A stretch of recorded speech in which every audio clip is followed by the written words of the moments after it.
السلام علیکم ورحمۃ اللہ وبرکاتہ۔ بسم اللہ والصلاۃ والسلام علی رسول اللہ۔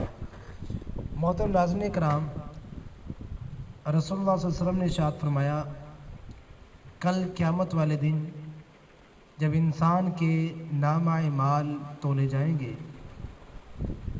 تو جب فرائض کی کمی ہوگی تو فرائض کی کمی کو نوافل سے پورا کیا جائے گا۔ آئیے میں آپ کے سامنے ایک نفلی نماز کا تذکرہ کرنا چاہتا ہوں جسے صلاۃ تسبیح کہا جاتا ہے۔ صلاۃ تسبیح وہ عظیم نماز ہے جس کے متعلق رسول اللہ صلی اللہ علیہ وسلم نے اپنے چچا حضرت عباس رضی اللہ تعالی عنہ کو فرمایا تھا۔ سنن ابن ماجہ کی حدیث ہے، حدیث نمبر 1295 ہے۔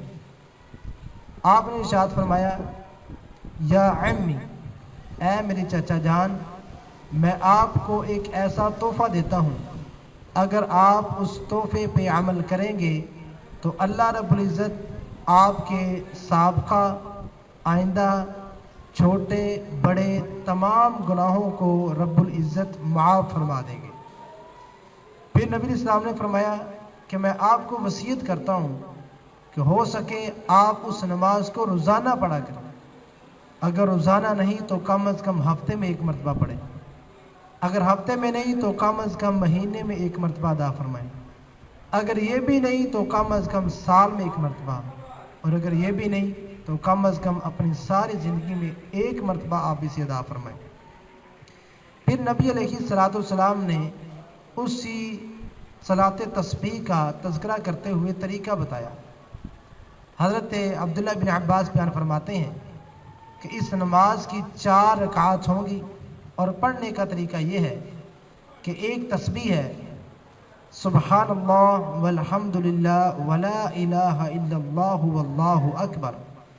اس تسبیح کو 4 رکعات میں 300 مرتبہ ادا کرنا ہے۔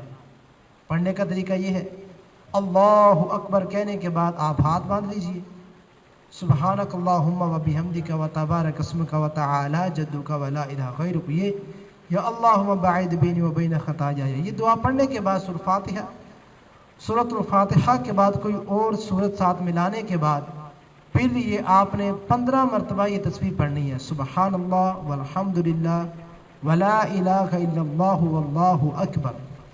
پھر اسی طرح رکوع میں جانا ہے، رکوع کی تسبیحات پڑھنے کے بعد پھر آپ نے 10 مرتبہ یہ تسبیح پڑھنی ہے، سبحان اللہ والحمد للہ ولا الہ الا اللہ واللہ اکبر۔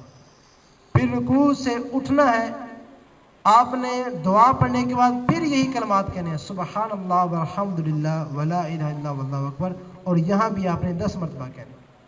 پھر پہلے سجدے میں سجدہ کرنے کے بعد سجدے کی دعائیں پڑھنی ہے، اس کے بعد پھر یہ تسبیح 10 مرتبہ۔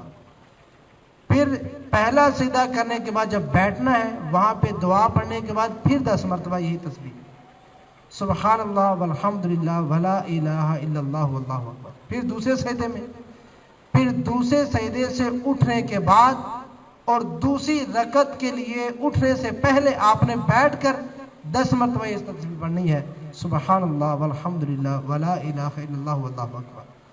تو اس طرح ایک رکعت میں 75 مرتبہ ہو جائے، پھر دوسری رکعت وہ بھی اسی طرح آپ نے ادا کرنی ہے، یعنی 4 رکعات میں اگر آپ 75 مرتبہ پڑھیں گے تو یہ 300 مرتبہ ہو جائے گی۔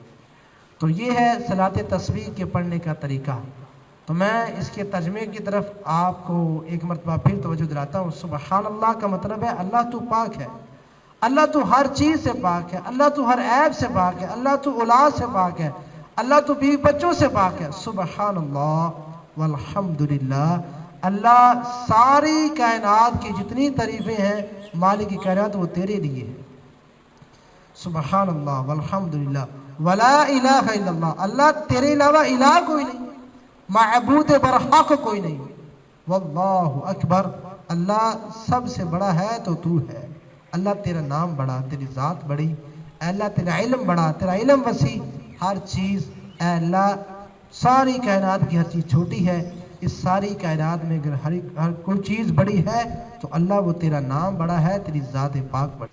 اور آخر میں یہ بات قابل غور ہے کہ یہ جو نماز ہے ہمارے ہاں جو ایک رواج ہے کہ ہم لوگ رمضان المبارک میں ایک اجتماعی طور پہ اسے ادا کرتے ہیں اور بالخصوص عورتوں کی جماعت کروائی جاتی ہے.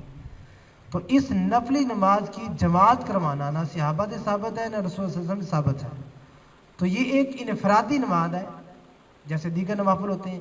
یہ نفلی نماز انفرادی ہے تو اسے انفرادی طور پہ ہی ادا کرنا چاہیے. اور آپ علیہ السلام نے میرے چچا جان کو بھی انفرادی ہی ترغیب دلائی تھی تو انفرادی ہی سے ادا کرنا چاہیے.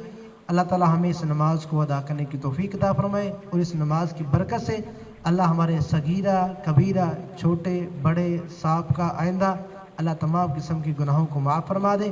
ھذا ما کان عندی واللہ اعلم بالصواب وما توفیقی الا باللہ.